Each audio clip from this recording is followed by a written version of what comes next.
Pathways to localisation.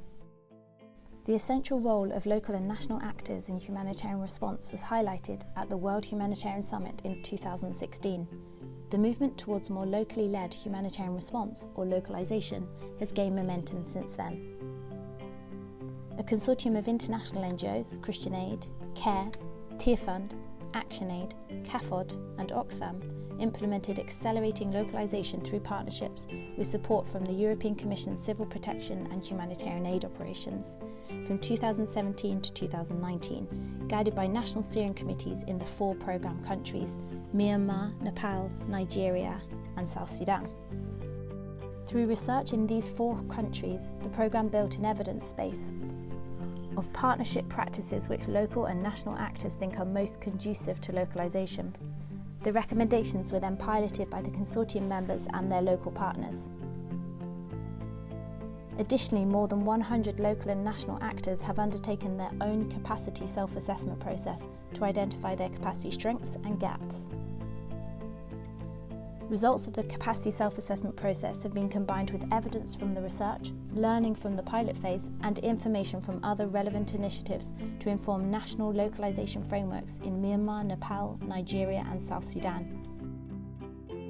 These national localisation frameworks have been developed by more than 150 humanitarian stakeholders, including local, national and international NGOs, United Nations agencies, Red Cross and Red Crescent societies, donors, government authorities in each country and other networks.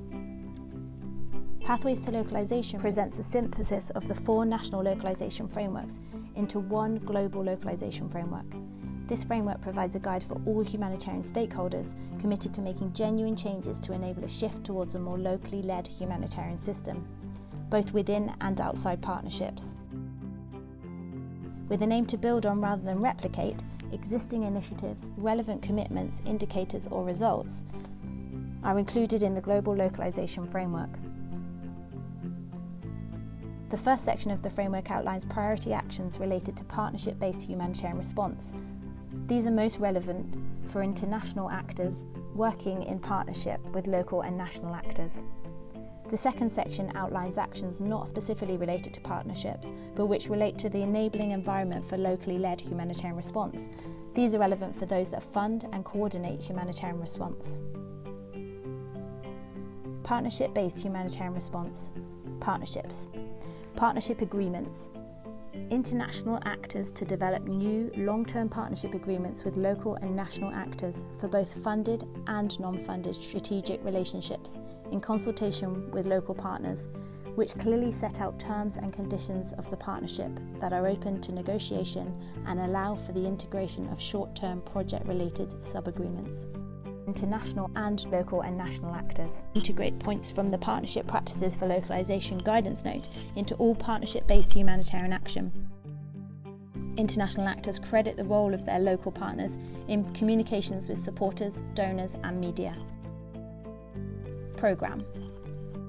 International actors and local and national partners collaborate jointly throughout the programme cycle, including design, planning, proposal development, monitoring, evaluation, accountability and learning, and with crisis-affected people, sharing decision-making while taking on complementary roles and responsibilities.